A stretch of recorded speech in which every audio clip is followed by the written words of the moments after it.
তাৰপৰা মই অৰুণোদয় পাই আছিলো, এতিয়া এই মাজত ধৰি কাটি দিছে। এতিয়া মোৰ ঘৰ পৰিৱেশটো ভাল নহয়, একেবাৰে মোৰ কোনো নাই মালিক। এতিয়া সেই পইচা কাটি মেলি অৰুণোদয় পইচা কাটি এতিয়া সেই লিগলত কৈছে আপুনি বোলে মোৰ ঘৰলৈ এদিনো অহা নাই কাৰণে মই বোলে আপোনাৰ নাম কাটি দিলো বুলি কৈছে। হেৰিয়ৰ গণশক্তি হেৰি প্ৰেচিডেণ্ট, মানুহগৰাকী নাৰী শক্তি প্ৰেচিডেণ্ট আঞ্চলিকৰ। তাৰ মোৰ হেৰি 800 টকাৰ পৰা মই অৰুণোদয় পাই থকা, এতিয়া মই কালি গলত কিতা কৈছে বোলে আপুনি বোলে মোৰ ঘৰলৈ এদিনো অহা নাই কাৰণে মই আপোনাৰ নাম কাটি দিলো বুলি কৈছে। কাটি দিলে তেতিয়া আমি কি কৰিম বুলি সুধিছে চবকে। সুধিলত বোলে এটা উপায় আছে, সেইটো উপায় কৰিব পাৰিলে পাৰিব, নোৱাৰিলে আৰু নেপায় বুলি কৈছে। এতিয়া মোৰ ঘৰখনৰ পৰিয়াল মোৰ কোনো নাই, মোৰ খোৱা কোনো নাই। মই নিজে হাজিৰা কৰি খোৱা মানুহ, গোটেই 12 মাহে হাজিৰা কৰি খোৱা, একোৱে নাই। মালিকেও হাজিৰা কৰে, মোৰ হাজিৰা কৰি খাওঁ। পুৰীয়া ৱাৰ্ড 2 নং ৱাৰ্ড হয়। আমাৰ ইয়াত অৰুণোদয় বিষয়ে কিছু বিষয়ত এতিয়া অকণমান কেলেংকাৰী লাগি আছে।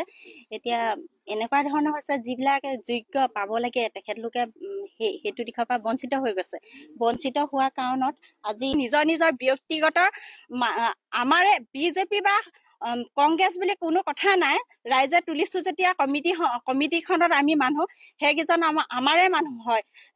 ৰাজেন গগৈ, শশী প্ৰভা, জিতুল বৈৰাগী, এই মানুহকেইজনে কিয় এনেকুৱা এটা কৰিলে যে বিকলাংগক নিদিলে, বিধৱাক নিদিলে, আগতে যিকেইগৰাকী মানুহে পায়ে আছিলে সেই মানুহকেইগৰাকীক নিদিলে, কিয় বঞ্চিত কৰিলে? আৰু কৃষ্ণ গগৈয়ে কোৱা মতে তেখেতৰ চোতালত আমাৰ এই গাঁওখনৰ মানুহে গৈ পিনি তাত গৈ থিয় দিব লাগিছিলে।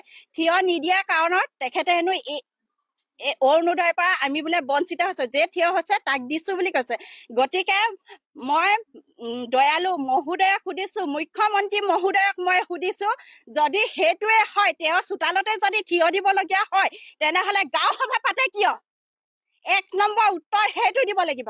2 নম্বৰতে তেখেতে এইটো উত্তৰ দিব লাগিব যে আমাৰ বিকলাংগ, মাত নুফুটাৰ, মানসিক ৰোগী মানুহ আছে, বিধৱা মানুহ আছে, এই মানুহকেইগৰাকীক বঞ্চিত কৰি তেওঁৰ গাড়ী থকা, আমিতো শুনিব পাইছো 2চকীয়া বাহন থকা মানুহে নাপায়, স্কুলত ভাত ৰান্ধনি কৰি থকা মানুহে নাপায়, চাকৰি কৰা মানুহে নাপায়। তেখেতে সেই মানুহখিনিক কিয় দিলে?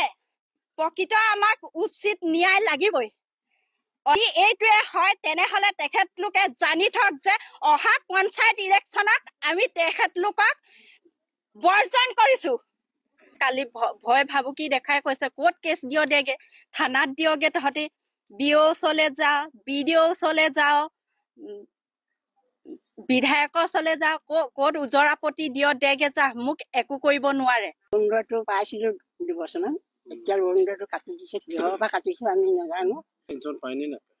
বিধৱা পেঞ্চন নাপাওঁ মানে পাইছিলো, আগত কাটি দিলে সেইটো। আকৌ অৰুণোদয়টো পাইছিলো, সেইটো এতিয়া কাটি এতিয়া নাই, একো নাই, আমাৰ খাবলৈ নাই। বিভলা দুসাঁজি তাৰ পৰা খাই আছিলো দুমুঠি আনি, এতিয়া নাই, সেইটো কাটি দিলে আমাৰ এতিয়া উপায় নাইকিয়া হৈ আছে। এই কৃষ্ণ গগৈৰ ওচৰলে তেতিয়া ক'লে ফৰ্ম অহা নাই, আহিলে আপোনাক দিম, কিন্তু টকা 1000 লাগিব, ক'ত এফিট কৰিব লাগিব। মই টকা 1000 যে দিব পাৰো, আৰু মোক অৰুণোদয় কেলে লাগে? তাৰপৰা মই তেতিয়াৰ পৰা নোযোৱা হ'লো। এতিয়া কাগজ দিলো, কাগজ দি নামো দিলে, এতিয়া মোৰ নামটো কাটি দিলে। কি সি সম্পত্তি বিকি মোক দিব নালাগে, তাৰ মাইকী জতুকীয়া সম্পত্তি বিকি মোক দিব নালাগে, মোক কেলে এনেকুৱা কৰিব লাগে? এতিয়া অৰুণোদয় পোৱা নাই? নাই পোৱা, মই একোৱে পোৱা নাই, আগৰ পৰা পোৱাহে নাই। পেঞ্চন পাইছেনে নাই? নাই, একো নাই, একো নাই, মৰিব হ'ল। এতিয়া যি যোৱাহেঁতে মোক চাই আছে। এতিয়া কেইমাহমান পাই আছিলো, আকৌ এতিয়া ৰেচন কাৰ্ড, কিবা আধাৰ কাৰ্ড, কিবা কিবি জমা দি পেলাই পোৱাব লাগে বুলি ক'লে, আকৌ পাবলৈ সেইখিনি পোৱাই লৈ এতিয়া আকৌ কাটি দিছে বুলি কৈছে নামটো। শুনিছো এতিয়া মানে কেলে কাটিব লাগে? মোৰ ল'ৰাই হাজিৰা কৰি খাইছে, মাটি ইমান অকণমান বোৱাটো মৰিলে মই ক'ৰ পৰা খাম? যদি বৃদ্ধও নাপাওঁ, বিধৱাও নাপাওঁ, সেইকেইটাও যদি কাটি দিয়ে ক'ৰ পৰা খাওঁ? সেইটোৱে কথা লাগে। কৰিছে কোনে? এতিয়া সেইটো নাজানো, ইয়াতে কৰিছে বুলি কৈছে। ইয়াত গাঁৱৰ মানুহে কোনে কৰিছে এতিয়া সেইটোহে লাগে। কমিটি মানুহে এইটো কৰিব নালাগে নহয়, এইটো দুৰ্নীতি হয়নে নহয়? এইটো চৰকাৰ সিদ্ধান্ত বস্তুটো আমি পাব লাগে, ইমানে কথা। তেওঁ পকেটত দিব নালাগে নহয়, ভঁৰালত দিব নালাগে নহয়।